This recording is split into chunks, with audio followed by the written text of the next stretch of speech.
Well, hey, welcome back, my friends. This is the Invictus Mind podcast, the #1 show dedicated to becoming unconquerable through personal growth, self-improvement, and association, where every discussion helps us achieve political freedom, financial freedom, and spiritual freedom. This is your host, Mike Corbell, and I'm happy to be here and happy for everyone joining us today. Online with me is another commentator in the world of libertarian podcasts. He, of course, is a host of the Liberty Lockdown podcast. He's originally from California and has a background as a private money mortgage broker, but is now retired and plans on spreading his message through his podcast to anyone who's willing to hear it. So let me introduce Clint from Liberty Lockdown. How you doing today, dude? I am good, Michael. Thank you so much for having me on. Awesome. You know, I'm starting to think that those of us who do podcasts are living in some kind of bubble here. I would say we are, yes. It's a fairly large one, but it is a bubble nonetheless. A lot of our shows are crossover episodes. We have the similar guests on. I found you on Free Man Beyond the Wall and, of course, on Dave Smith's podcast, Part of the Problem. But some of the guests you've had on, I've had on as well. So exactly. Yeah, there's probably 50 of us that kind of run in this circuit of just everybody helping each other out. And I think it's a beautiful thing. It's like a little voluntary collective. So you have just a few more episodes than I do. We started about the same time towards the end of 2019 is when I started. But dude, you've taken off a lot faster than me, and I can only attribute it to one thing. What's that? Your voice is way more sexy than mine is. The voice is very key. It is. I've had people DM me saying that they use my podcast to fall asleep, and I was like, well, that kind of hurts my feelings a little bit, but if you're listening, I'll take it. There you go. Cool. Hey, I got to ask you, the music you have in your show, is that something that you wrote, or you had some friends in the studio that did that, or? Yeah, no, that's me. Yeah, I did that. Okay. So you're a musician? I would not say I'm a musician. I am your average suburban white rapper who likes to spit bars because they grew up on hip hop in the 90s. I am definitely not a musician though. Okay, cool.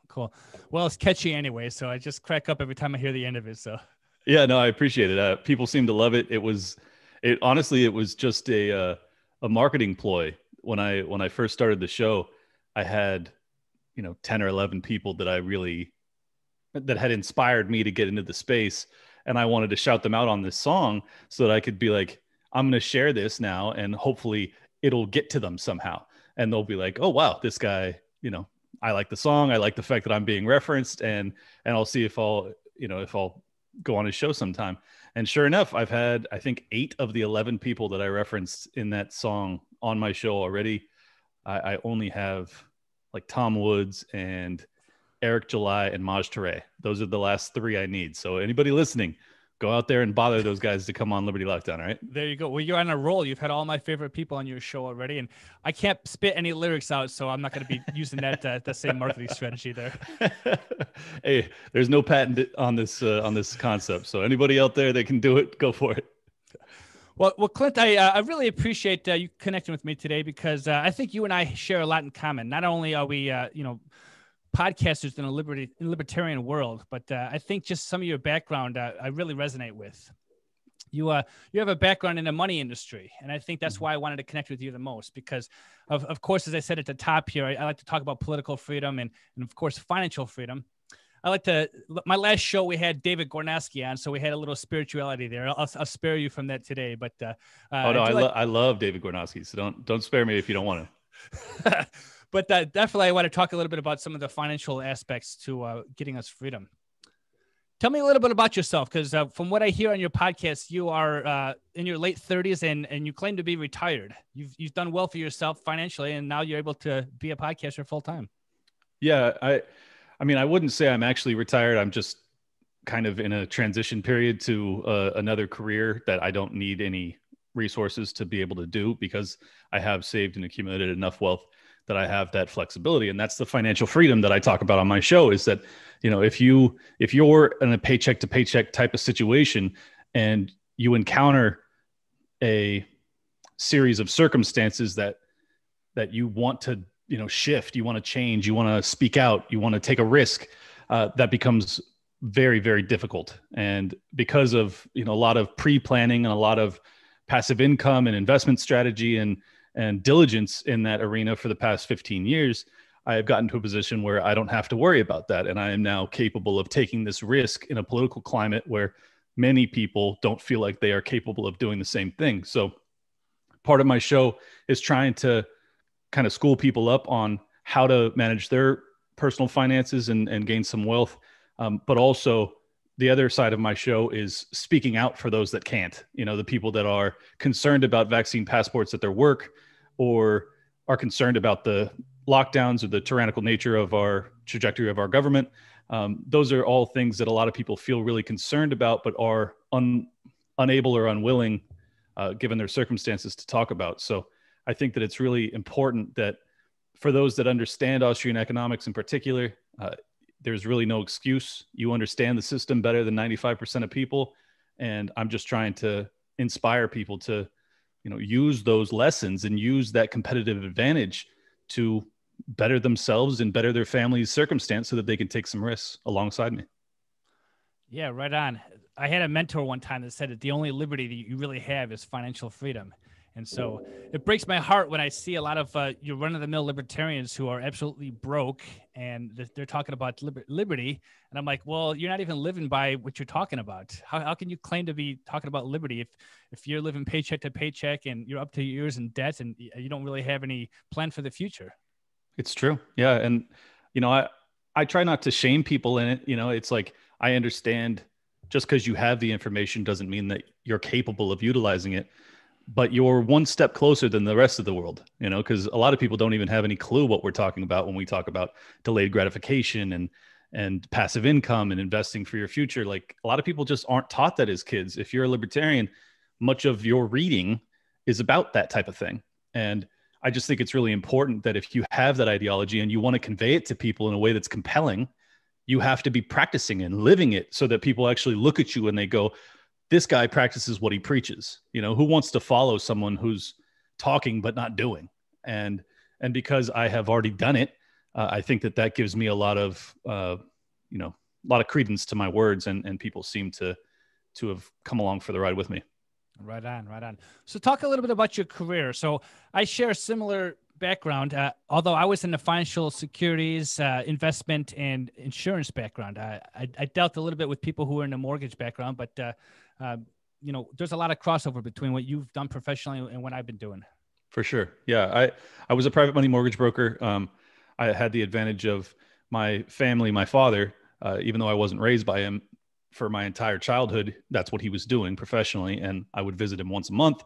So he would kind of indoctrinate me with, personal responsibility and investment strategy and things like that. So from a very young age, I got both libertarian indoctrination as well as financial planning and economic education. So with those, and then my stepdad and my mom also had many of those traits as well. They were very conservative in their finances. So all three of them kind of combined and put this information into me very young. So when I came out of college, I worked for my dad's company for like 4 or 5 years. Never made a lot of money. Definitely learned that I was going to have to do this on my own if I wanted to make real money, because my dad just wasn't going to give it to me. So I branched out and I started my own company, kind of in competition with him. But he ended up retiring, and because of the relationships I had built with many of his investors, they came along with me. So in my first year in business, I did more in revenue than my dad did in his last after 30 years in business. So that was huge. And I did it with no employees, whereas he had 6. So that was massive. And that totally changed my life. So all of the hard work paid off. All of the patience paid off. And for the next 7 years after that, I ran my company and made a good living. And because I was obviously in the mortgage field and in the real estate field, that was kind of my expertise. I took advantage of purchasing a lot of depressed assets in 2010 through 2015. And I kind of would hold them for 2 or 3 years, and then I would sell them off. And I just kind of grew my nest egg year after year, and house after house, and loan after loan. And, by the time 2020 rolled around and the lockdowns happened, I was at a position of financial freedom that I didn't have to continue to risk my investors' capital in an economic environment that I felt was extremely perilous. I thought that as a fiduciary for my investors, because keep in mind, I was a private money mortgage broker. So I'm not getting money from the Federal Reserve. I am taking real people's hard-earned life savings, and I'm lending it out on first trust deeds against real estate. So I have to be very sure of those investments because these people rely on that income. And as a fiduciary, I didn't feel very confident in lending that money out in that environment because I understood that the lockdowns, putting so many millions of people out of work, you would eventually have a knock-on effect that damaged, via renters, via mortgage payments, you would have a foreclosure crisis. And I decided not to lend in that environment. I basically closed shop. I do a handful of loans, like one a month or something, just to kind of keep myself afloat. But for the most part, it's just with my family's capital. It's no longer with, or my capital. It's no longer with, outside investors. So that's the arc. That's how I got here. Well, you hit the sweet spot with your career right in between both financial bubbles, right? The 2009 and then 2020. Kind of. I came in 08. So okay. My job for my dad's company was to liquidate all of the foreclosures. So I wasn't making any money. I was an hourly employee who was responsible for liquidating over 100 foreclosed properties, and it was a nightmare. So I wouldn't say that I came in at the perfect time. The perfect time probably would have been 04, because then I could have actually been lending the money up through the bubble, making all of that extra commission income and things like that. My job was cleaning up the mess of a bunch of terrible investments. So yes and no, but simultaneously it was a huge advantage because I understood that in that depressed asset arena, I was able to go and acquire some of my first properties in my life that were some of the best investments I ever made in my life. Sure. And you learned the school of hard knocks there, right? When times got tough, right? I sure did. Yeah. And that honestly, it couldn't have been better, because what it taught me was that in a bubble environment, you're going to have a tremendous amount of malinvestment. So as a fiduciary for my investors and as the underwriter that was looking at all of the risks of all of the new loans we were doing, I was schooled on, okay, this reminds me of this foreclosure we had back in 08. So I would just be like, no, we're not going there. So I became a very conservative broker, and I think that my investors really appreciated it. Word spread quickly, and I still have a huge waiting list of investors that would like to invest with me because I underwrote so conservatively. Unfortunately, in this environment, I just don't feel like doing it. Right. I kind of feel the same way as you. I've been in insurance and securities, like I said, for a number of years. It's going on 15 years now. And as soon as the lockdown started, I was like, you know what? I need to start learning something different. I actually took up podcasting, and I was like, you know what? Just in case the whole system collapses, I want to be able to know that I'm not going to rely on the Federal Reserve System to make my income. I want to have different types of strategies for that. So, yeah, this is a really perilous investing environment, and that's been another part of my show, is that I'm trying to really warn people that you can make a lot of money in this period because there's so much federal funds that are just flooding everything. So basically, like, any asset that you've bought over the past year has kicked ass because there's just been so much Fed stimulus that's been pumped in the system, and liquidity's flying everywhere. Everyone feels like a genius. Any cryptocurrency you bought over the past year, you're like, oh, this is the best investment of my life. And I'm happy for you, but you should realize that it's kind of made up. It's a product of a huge amount of fiat currency that has flooded the system. So I'm just pleading with people to show caution, have tight stops on whatever investments they have so that they can get out and just be cautious. Because the one thing is, a bubble will run a lot longer than you expect, but when it comes down fast. So you just gotta get lucky or be real smart. I don't know which. Diversify your skill set. But I gather, Clint, that from some of your other episodes, you've been kind of an entrepreneur most of your life, huh? Yeah. When I was a kid, I think I was very money oriented. Like, I don't think I've ever lost a game of Monopoly when I was growing up. I was just like, I love competition. I love money. I looked at business like a competition. So that's how I was kind of built. I'm the same way with sports. I'm the same way with everything, honestly. I'm just a very competitive person. So when I was a kid, actually in middle school, I sold, they had a ban on candy. So I was like a little, middle school drug dealer. I was selling Fun Dip that my dad bought me, in bulk from, I think it was Price Club back then, but Costco today. and I would sell them. They were like 7 cents a piece, and I would sell them for 75 cents. So I was making like 11x on my money. And my my dad was like, he's like, man, you're really going through this fun dip. I was like, I don't eat any of it. And he's like, what are you talking about? And I was making $100 a week as a 11-year-old, and that was my first exploit in entrepreneurialism. I got suspended from school or threatened with it, and I ended up stopping. But that you could tell my makeup early on. Right on. Yeah, I think I remember when I was in Boy Scouts, I would sell Christmas trees. That was our thing, to always go camping every single year. So I would sell Christmas trees, but I would just knock on every single door in the neighborhood because I'm like, you know what? I want to go to camp for not just 1 week, but 3 or 4 weeks. But I had to make X amount of dollars. So I'm like, I'm going to sell everything I can right there. So, yep, for sure. But it's great. It's great. So, however, you said that we're in perilous times, and of course, you and I aren't the first ones saying that. So you saw the writing on the wall for what's happening in 2020 and 2021, and you decided that you were going to go into a transition in your career. Was it just the lockdowns that prompted that? I mean, obviously, your show is called Liberty Lockdown, but was there something else that kind of brought you down that path? I mean, honestly, the environment in real estate was already nearing bubble territory pre-lockdown. So I was already becoming more and more concerned about price levels. So I was leaning towards reducing, I was reducing outflow, and I was reducing my income tremendously because I was trying to be very conservative. But when the lockdowns happened and the Fed, turned on the printing press full speed, and we, borrowed and printed $7 trillion over the past 12 months. And it looks like Biden's going to run another $4 trillion tonight if he gets his way.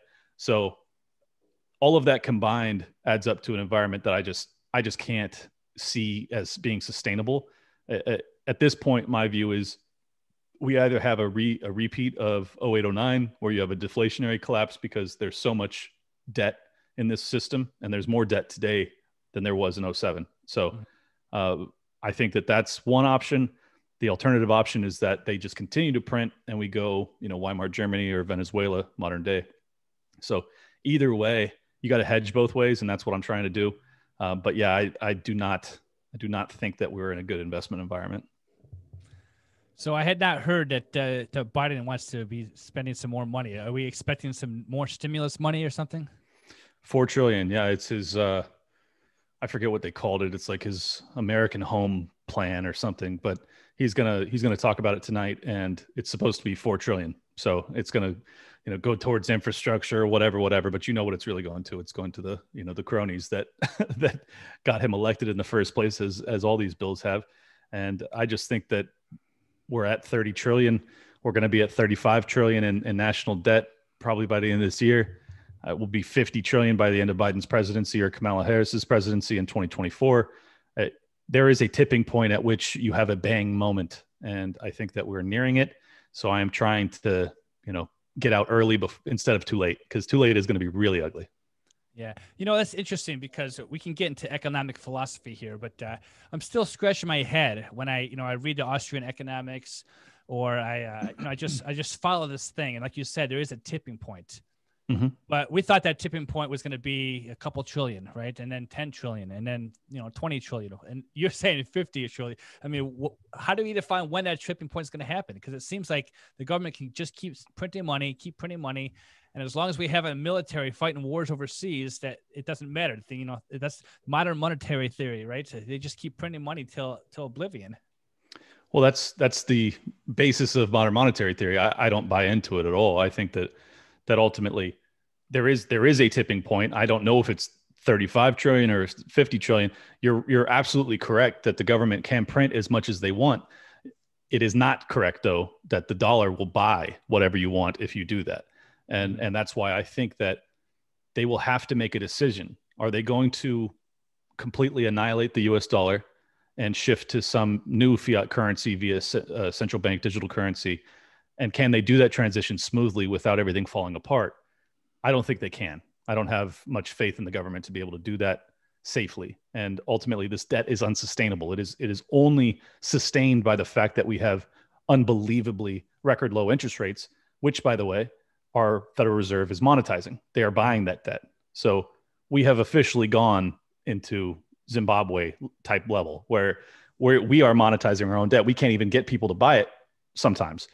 So I think that all of this adds up to a short fuse on this stuff. And like I said, I think it's either going to be that they decide, okay, we need to pull back. We need to increase interest rates slightly because inflation is getting out of hand. And you're going to see people rioting, pensioners that can't buy their medicine and stuff like that, people that can't get food.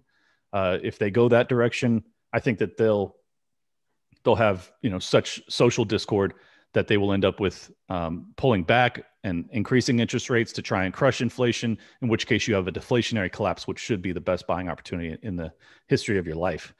So that's what I'm banking on. But then I'm also hedging the other way, where if they just decide to go full on Venezuela and print to oblivion, then cryptocurrency, physical metals, things like that should hold up. Well, I don't know if you've ever read the book, The Creature from Jekyll Island, but Sure. It talks all about the Federal Reserve. And for all the 700 pages of that book I've realized that the Federal Reserve has one job, and that's just to prevent people from panicking. Yeah, that is basically their job. Well, not just to keep them from panicking, but also make them think that that this is normal, that it's okay, that there should be some arbiter of the most important mechanism for making investment decisions, which is the rate at which you can borrow money. None of this is natural. None of it is good. And I think we're going to find out exactly how not natural and how not good this is very soon.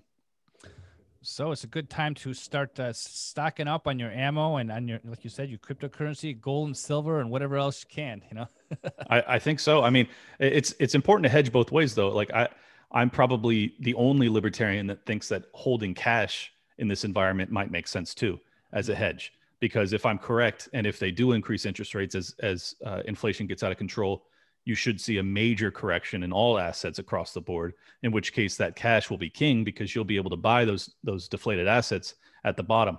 And if you're fully invested, you can't do that. Not to mention all of your investments should, precipitously decline. So I don't recommend full exposure either way. I think that a hedging bet makes the most sense. And I think that's prudent advice in any environment, but it's particularly good advice in this environment. Right. Absolutely. Yeah. So, I don't know if you listen to all the podcasts I do. Obviously, we just met, but I was heavily influenced by Jason Stapleton. Are you familiar with his program? I know him, but I'm not super familiar. All right. So he has a podcast he calls Wealth, Power, and Influence. Mm-hmm. And it's really, I've taken on his mantra of controlling the source of your income, being able to be flexible, being nomadic, because, we can talk all day about, what the proper investment strategy is, what we should do with our money. But I really think a good idea is, I talked a little bit about entrepreneurism, right? But that's where I really think that this idea of controlling the source, becoming to have not just a variety of skill sets, but being able to take your money wherever you go. You mentioned a couple of times on your show that you want to get out of California. Mm-hmm. And that's probably a smart idea. You have any idea where would you go? I mean, I actually got approved for a media pass for Freedom Fest. So I'm going to do an RV trip starting mid-July that goes through Mount Rushmore, because that's where Freedom Fest is at. It's a 4-day festival, big libertarian event. Get to hang out with Dave Smith and Tom Woods and all these people. Will be cool. Interview them on my show, which will be really neat. And then from there, I plan to hit every state that doesn't have income tax and every state that didn't have severe lockdowns, and decide if any of them feel like home. And if one of them does, I'll stay there and, plant my roots. And if none of them do, then I'll look globally. There you go. So a lot of people are talking about that. Are you familiar with Mikhail Thorup and his expat money show? I am, yes. Yeah. Yeah. I'm talking to my wife about what our exit strategy is. We're actually planning a trip of all places to go to California this summer. Well, if it's reopened, it's a beautiful state. I wouldn't recommend living here and paying taxes here, but I'm born and raised here. I love California, so don't get me wrong. It's not on fire yet, but it is definitely not somewhere I would advise anyone moving to. Well, I tease my brother. If he's listening to this show, I'm going to tease him again in public, because he left the state of Florida to move to California. I'm like, wait a minute, what are you doing? That's backwards.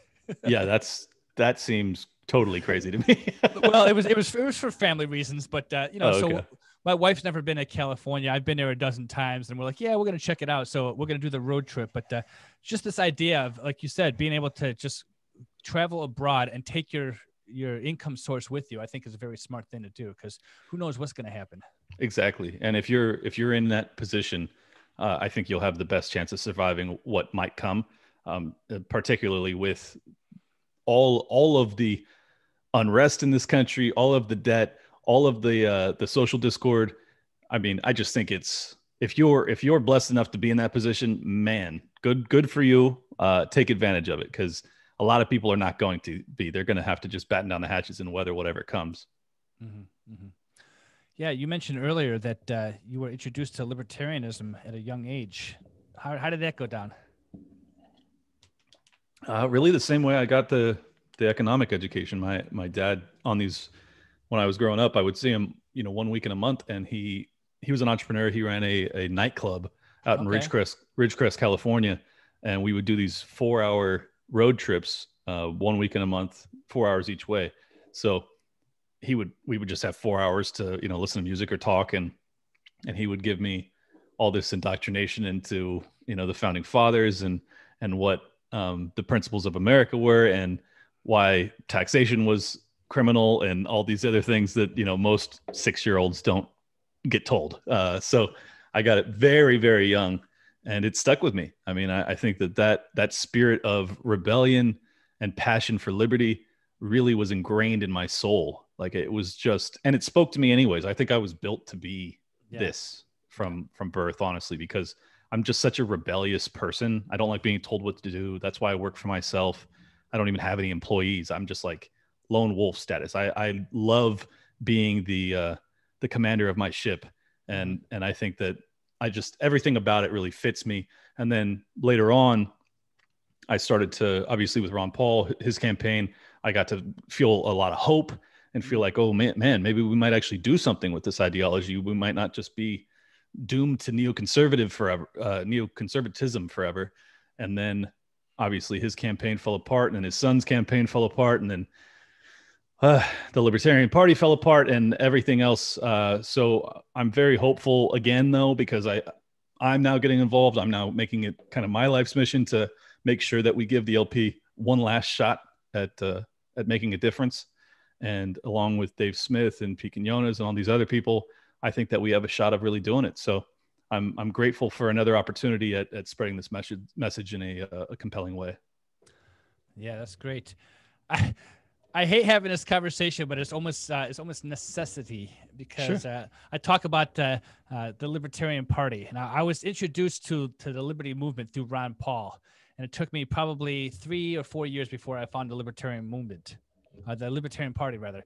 And I spent about 1.5 years. I actually met my wife with the Libertarian Party. Love it. But her and I quickly realized that some of the people who are in that party they drove us nuts, and we had to get out of there. So now, after 2020, the year we had, and we can talk about the marketing failures that happened in that party, and you mentioned Pete and Dave, and there's this whole thing about let's re-image the Libertarian Party and see how we can make it better. Mm-hmm. Do you really think there's a chance there to do that? Oh yeah. Not only do I think there's a chance, I think it's all but assured. I think the Mises Caucus is absolutely going to take over the Libertarian Party, and we are absolutely going to control the messaging for the Libertarian Party for the foreseeable future after that. I wouldn't be involved if I didn't think that there was a chance of prevailing in this, because ultimately, like I said, I'm financially free. I don't need to be doing this. This is not I'm not trying to make a career out of it. This is just a passion of mine. Sure. And I really appreciate these people that saw 2020 the same way I did, as the most tyrannical experience in my entire fucking life. Mm-hmm. And now they want to message accordingly. And the reason I think my show took off, I think the reason my Twitter account has such a, passionate following, is because I became that spokesperson to some extent for those dissidents within the LP that felt like they were being abandoned and that their principles weren't being espoused in any meaningful, passionate way. So I think that we have a chance of doing something really good with it. And by really good, I don't necessarily mean Dave or whoever else ends up running for the LP as actually becoming the president of the United States. I'm not even sure that you can save this country, even if we got someone in 2024. Like, I think our budgetary crisis is almost beyond repair. So, but the key is same mission of my show is to reach as many people that understand what's going on to some extent, educating them a little bit further on why it's so fucked up, and then trying to get them to prepare themselves and protect their families and maybe consolidate into a single state, have some sort of peaceful secessionary movement to allow for us to weather, the disillusion of the United States. I really think that's what the future holds. And, we'll see if I'm right or wrong, but I'm pretty confident. I checked out one of your shows. I think it was probably episode 19, where you were talking about your passion behind this movement and what it is you're doing and everything like that. And it's really interesting thought process, because at the root of the libertarian movement, or the liberty movement, I should say, is this idea of the Declaration of Independence, the things that America stood for. Mm-hmm.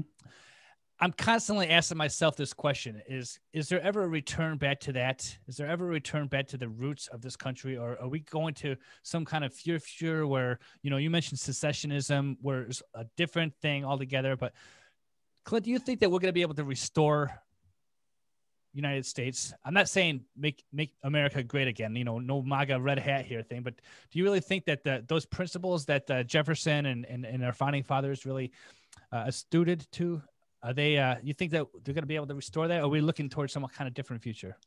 Yeah. Well, I'll start out by being very negative and saying, no, there's no chance in hell that those principles become the majority principles of this entire nation once again. I don't believe it's possible. I believe that the education system has led us down a path that makes that completely impossible. However, I do believe that those ideas live on in me, and they live on in you, and they live on in everybody else that's involved with the Mises Caucus, and they live on with a lot of conservatives too. Maybe even a few liberals, I don't know, but they still, they course through us. I mean, those ideas are unkillable. They're going to survive whatever comes. And I think that ultimately my optimism comes in the idea that we are all, and I actually got this from Ben Armani when he was on my show. We are all containers for these concepts, mm-hmm. and we will take them to disparate parts of the globe, and we will create little patches of liberty there. And I think that that's the beautiful part of this ideology, is that it doesn't need a nation. I mean, we can do this collectively, voluntarily, on our own, and I think we will. So my hope is that we have a peaceful secession movement in the United States, so that you can still have some sort of a structure that appeals to the conservatives, because for the most part, I get along with them fine. I think that we can sway them on the issues we disagree on most, which is militarism and the war on drugs and maybe harsh immigration laws and things like that. I feel like we could definitely find some common ground and some compromise to live amongst those people and not feel like we're slaves in our own land, which is how I feel now. Mm-hmm. So yeah, I think that there's a lot of reason for optimism, but in the interim, I think it's going to be very, very treacherous. And that's why I'm not looking forward to it. I'm not anxious to see what's going to come over the next 5 years. But at the same time, it's a very exciting time to be alive. So you might as well enjoy it, I guess. You can think in the future, 5, 10, 15 years from now, what the history books are going to say. And those of us who are, right in this moment right now, how we acted to, the tyrannical government, and, those who left, the secessionists. I think the history books are going to be really interesting in the future. Well, as is usually the case, the victor will write that history book. So let's hope that that we win some. Victor. Let's hope that we win some level of independence. And for the record, when I say that, I do not mean that I want to annihilate my enemies. I just want to be left alone. I just want to be away from them. And the people that are teaching critical race theory in schools and indoctrinating children into thinking that everything that matters about us is based off of our skin color. I want nothing to do with it. I want nothing to do with people that think that MMT is the way to go, that you can just print to oblivion and that everything will be fine. I want away from all of that. I just think it's all toxic. It's all dangerous. It's all unsustainable. And if I can do that and do that with my loved ones, that's all I care about. And just to be very crystal clear on this has nothing to do with skin tone. I am not trying to secede to be with white people. Like I love people of all colors. And this is purely an ideological separation that I believe in. And I think that it's necessary. I think that the country is at each other's throats. And it's not because of race, even though that's what the news might tell you. I think it's because of just a very sick statist system that is nearing its end and nearing the end of the empire. Yeah. Yeah. And great was the fall of almost every empire that existed, right? It was. Yeah. And I honestly, I think that's what we're living through. Like, I really believe that, actually, no matter who wins, I think that will be what the history books will say, is that this was the end of, the age of American empire. And I think that, it's just all that really varies here is like, what is the end result of the end of that empire? Is it gulags and mass assassination campaigns and all sorts of crazy stuff, or can it be kind of a USSR separation where they split off and you have oligarchs that take assets and you have, honestly, I think that's probably as good as we could hope for. I'm just hoping for, one state. Give me one. That's all I want. Give me one state. Mm-hmm. And then, you guys can have the rest. Good luck. I like how you said it was a container. That conversation between you and Vin was amazing. And this idea of liberty is it's a container, right? And we can take that container anywhere we want it. So it's not necessarily within any particular borders. So I'm going to find whatever state you're talking about and join you there. So. Well, and for the record, like even if they don't give us a state and I have to leave the United States, like that's okay too, But I'm just saying for the benefit of all the people I know and love, I think that would be ideal because not everybody is in a financial position where they can actually flee the country entirely. So my hope is that we can just have a peaceful secession movement in America. And I think that would probably be the best compromise we could come to. But ultimately, these ideas don't even need, physical containers. We're talking electronically right now. These ideas are floating to thousands of people right now. Every tweet I send out gets, 20,000, 100,000. I've had one tweet get 15 million views. So, and I could have done that from Antarctica. No one would know. So I think that these ideas will live on as long as we do, or as long as, the people that believe in them do. So I'm very hopeful in that regard. But like I said, in the interim, I'm a little nervous. Well, on this show, I like to talk more about white pill than black pill perspective. However, you have to understand that, we are in perilous times right now. So, is there a revolution at our foot? Are we going to have another civil war? Who knows?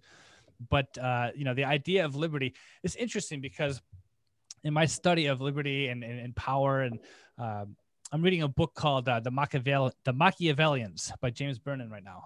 Mm-hmm. And he talks about Machiavelli, how he wanted to unite Italy. Because it was back in the day in the 1600s, the country had a bunch of different city-states running instead of having a united front. And most people look at Machiavelli and say, this guy's horrible. He's got some bad ideas, but he was really just a political scientist. And as I'm reading this book, is quite interesting because he talks about how power is divided. And there's only a small percentage of people who really want power, who really have power, but yet they tend to rule over everybody. Most people just want safety and security. They just want to they live their lives into whatever they think they want to do. And then you look at the history of this country, and I think they say like between 3 and 6% of people fought for the liberty that we have in this country. Yep. And so I guess my question, Clint, would be, do you really feel that this idea, this spirit of liberty exists in the hearts of many people in this country, or is it only a very small percentage of people? Well, for those that are willing to fight and die for it, I think it exists in very few. But I think there's probably enough if they were to galvanize, honestly. But I'm not interested in a violent revolution. So to me, the key is to have, and I believe that probably 25% or so still really value freedom and liberty. And I think that they would fight for it to some extent. Again, I don't mean physically, just, fight for it.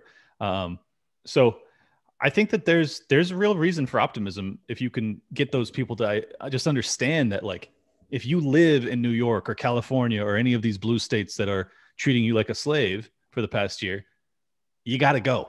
You have to get out of there. There's no saving it. I'm sorry, just cut your losses, folks. Like, I'm born and raised in California. I absolutely love it. But the truth is, I can't do anything to save this state. I'm sorry. It's an impossibility. So what am I going to do? I'm going to go and I'm going to find people that see the world a little bit closer to how I do. And it's going to be culture shock for sure, because I'm going to be with a bunch of gun-toting people. I wasn't raised with guns. I wasn't that type of guy. But I think I'll be fine. And I think that I need to be around those types of people so that we can fight to maintain what little freedoms we have left, and hopefully start to claw back some of the freedoms that we've had stolen from us. Because I think that's the biggest problem, is that particularly because the conservatives were the wall guards that were supposed to be protecting our liberty, they weren't, and they failed. And I think that it's important that we talk to conservatives like that and we let them know, look, despite all your best efforts, almost all of our freedoms are gone now. So conservatism is dead. You need a revolutionary spirit. I mean, you need to have a progressively liberty-minded spirit where you are looking for progress towards liberty. And I think that it's important that people stop trying to conserve this system, which has failed. And I think that if we can get back to some of the root, the basic fundamental principles that many of us, like I said, 25% or so of this country probably believe in still, and then consolidate into a handful of states and just really lock it down, but not lock it down. I think that's our best opportunity. That's a play on words, right? With liberty lockdown. You want to lock down the spirit of liberty, but we don't want lockdowns. Exactly. We gotta lock down our freedom, but not lock down our liberty. I don't know how, I'll work on that one. Awesome. Yeah. It's just interesting to me. I love studying human nature. And, going back to this idea that, a small portion of us just really, we believe in this idea. And I think that some of the principles that we teach in this circle could be useful in almost any system, right? I mean, we think about some of the horrible regimes out there, right? I wouldn't want to live in North Korea right now, right? I think that's probably going to be the most horrible place in the world. Do I imagine America be coming to that point? I don't know. I think that it's possible, but not unless they disarm. If they disarm us, then yes, but otherwise, no. There's no way. Well, people aren't going to willfully give up their guns. I don't know if they can disarm us. But I saw an ad on Facebook today about they're giving you deals for turning in your guns or whatever. Not they give you some money for that. So. Well, that's exactly what they did in Australia. They had, voluntary buybacks, and then they made it mandatory eventually. So, I think that the most important thing to maintain liberty in this country is not to be violent, but to have the capacity for violence. And if you give up your weapons, it's game over. So don't. A lot of the people I listen to this show are what I call the Christian libertarians. So I talk to a lot of pacifists. And I kind of like that philosophy, but what you just said makes a lot of sense too. You give up your weapons, then you're done for. But what about those people? What about those people who who want to preach the message of liberty, who want to be left alone, who take more of a spiritual approach and non-violent? Are they done for?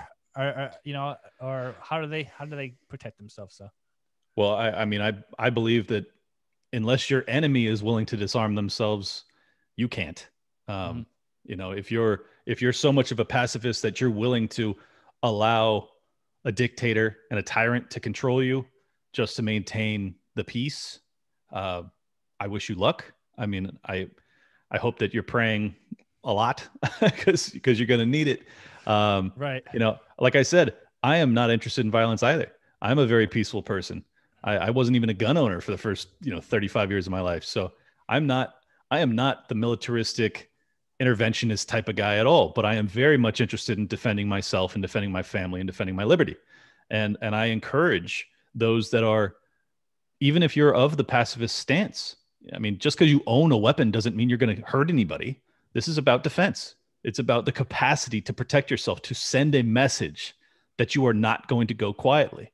Now, whether or not you opt to go quietly is up to you. That's your choice in the moment. But I would still encourage you to be armed, because it sends a huge message when there's we're the most heavily armed populace in history. I believe we have, I can't even remember the numbers, but it's like 1 billion guns here. So we are strapped up, folks. And I think that that's the main reason that we are very unlikely to go the route of North Korea. But if you allow that to happen, good luck. I mean, I really believe that is ultimately what they do prior to any sort of genocidal tyrant. They always disarm us. So I'm not going that path. I don't know about you, you know? Right. No, it's, I totally understand what you're saying. It's interesting. I'm kind of cross between this idea of, fighting for liberty and liberty being more of just a mindset. Obviously, we can fight within a political system. I don't know how much progress we'll make in that. I mean, the Libertarian Party has been around for 50 years, but things are getting progressively worse. And then we got some people with loud voices and great organization skills who are trying to fight in that arena. Mm-hmm. But then at the same time, going back to what I said earlier, being able to control the source of your income, being able to have that financial freedom, understanding that liberty is more of a mindset and a state of being rather than something that you actively go fight for. What do you stand in if I said something like that? Well, I think in a normal time period, any of those options would be beautiful. I think in a really cataclysmic societal shift, much like the one we're experiencing today, I think that it's important to have all of it. Mm-hmm. I think that you need to be a jack of all trades. You need to live it.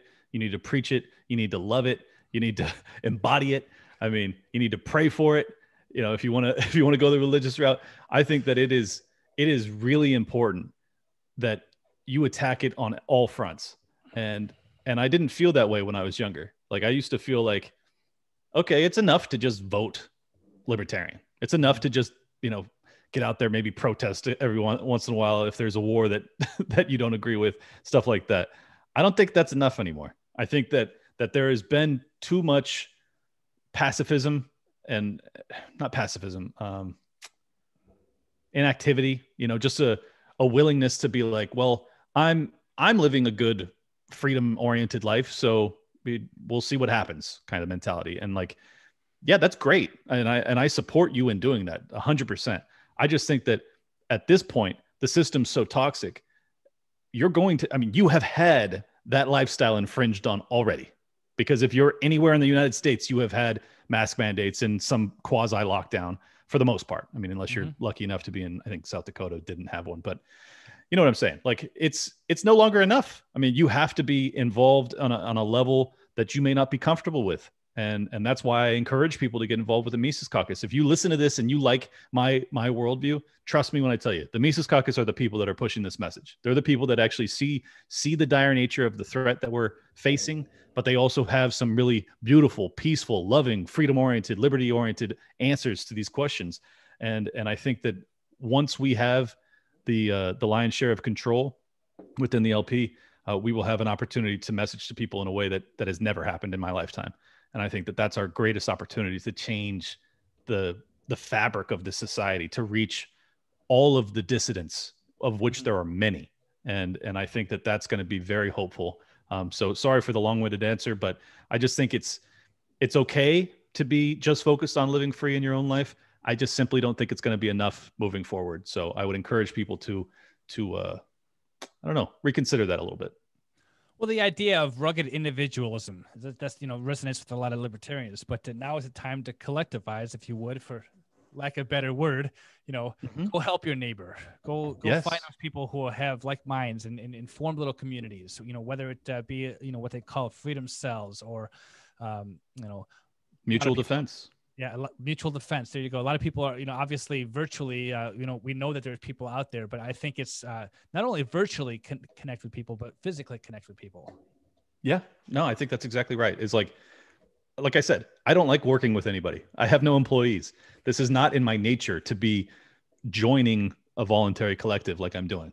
Mm-hmm. But I think in times of crisis, like if you were in a tribe and your tribe is starving and you're the guy that lives out on the fringe of the tribe in his own cabin, never talks to anybody, but everybody's starving, are you going to just let everybody die? Or are you going to, pick up a spear and go join the hunting team to try and help bring in some food? I think that that's where we're at. And if you don't view it that way, I think you're making a mistake. I do. and I'm practicing what I'm preaching. You know, I laid myself off from a very lucrative job to make this my full-time focus. I am taking this extremely seriously. I really believe it in my bones. I feel it. I know that this country is not long for this earth, and I want to help guide it towards something that I would like to live in for the rest of my life, that I would like to raise a family in.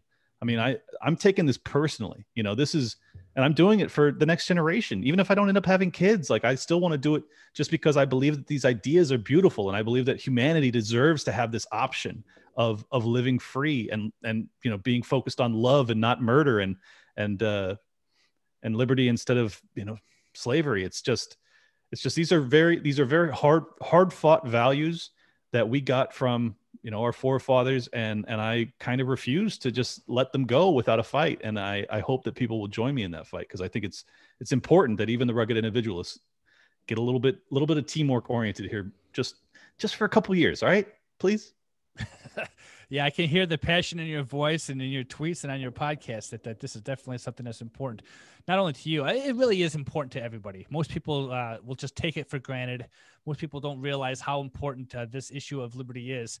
You know, I don't know if you consider liberty your highest priority, but it's definitely up there for me. You know, yeah, most people. I can't think of anything higher.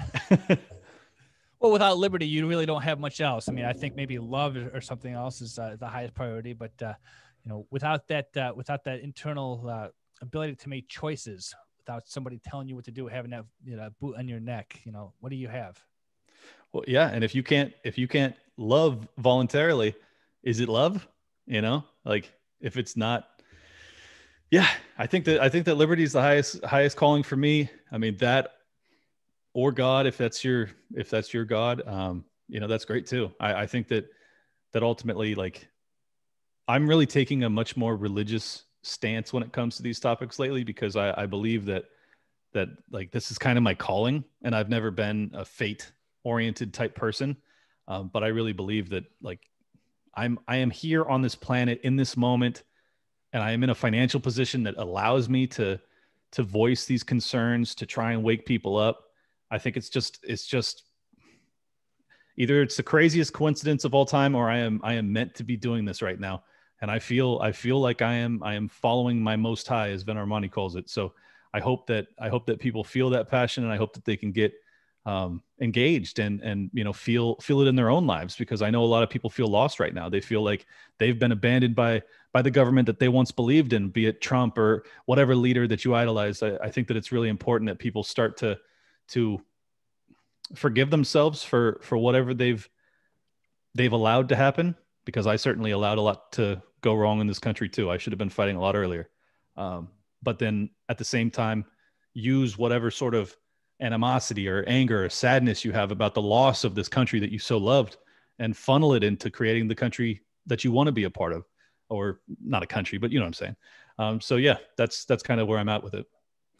Yeah, I want to pick up on something you subtly laid down there with you know, the time to become spiritual, as Vin Armani says, is now. We're making a transformation into the mystical age, right? Yeah. And you gotta, I don't know, there's many nihilists that listen to this program, but it's time to start believing in something now, right? Yeah, well, exactly. Like, for Vin, that is Orthodox Christianity. For me, it's liberty. Like that, I really feel like and he even made this point, which is the funny thing, because he's obviously gone the Christian route, but his big point was like the entire Declaration of Independence, the entire founding fathers era was personified by this unbelievable faith, you know, like we hold these truths to be we hold these truths to be self-evident, and it's like all of it there is no it's just an assertion. They're not even making a case. They're like, we are free. Mm-hmm. And that is a religious doctrine in its own right. So, like, I don't know, I'm starting the Church of Libertarianism or something. Like, I just want people to really recognize how beautiful that is, and how spiritual it is to just say, like, we are free. And in all of human history, that was very abnormal, unusual, rare, almost non-existent. And that was only a couple hundred years ago. So, like, value it, appreciate it, internalize it, and then try to maintain it, you know, try to bring it back for the next generations, because they deserve to have the beautiful existence that we had the opportunity to have. Right. Well, I think that's a white pill in itself. So good. I'm glad. I try to stay white pilled as often as possible. I mean, it's very daunting, and I certainly have my black pilled tweets, but for the most part, I'm still optimistic. I think that we have a lot of opportunity in front of us. Well, Clint, you're my kind of guy. I just found your podcast, but I love it. Like I said, I can feel your passion in your voice when you talk about this kind of stuff. Appreciate it. Let me ask you this. I ask most of my guests, sometimes I forget, but Clint, are you Invictus? I'd say so. I mean, honestly, just be totally honest. It was a new concept to me. I had to Google it when you sent it to me. But yeah, I do my best. Yeah. So that word means unconquerable. And, if you have the resources at your disposal and you have the correct mindset and the people at your side, I think that's the easiest way to become in that state of mind. So I totally agree, man. And I think that if there's anybody on this planet that's unconquerable, it's probably me. I am not the type to take orders, and I am definitely in a position that I can stand up for myself right now. So I hope that there's a lot more people out there like me that are willing to fight for this, because I think it's the time. All right. Well, you want to give a plug to your show one last time here? Yeah, I appreciate it. At Liberty Lock Pod on Twitter and Liberty Lockdown on YouTube, Spotify, iTunes, everywhere else. And Liberty Lockdown on Instagram as well, even though I only started using that recently, so it will look like I don't have any followers. But the Twitter at Liberty Lock Pod is what I use most of it. And then if you want to check out the show for video, YouTube, Liberty Lockdown, and for podcasts, it's anywhere, Liberty Lockdown. Thank you so much for having me on, man. It was a blast. You're welcome. Thank you, Clint. And you have a great night. Absolutely, brother.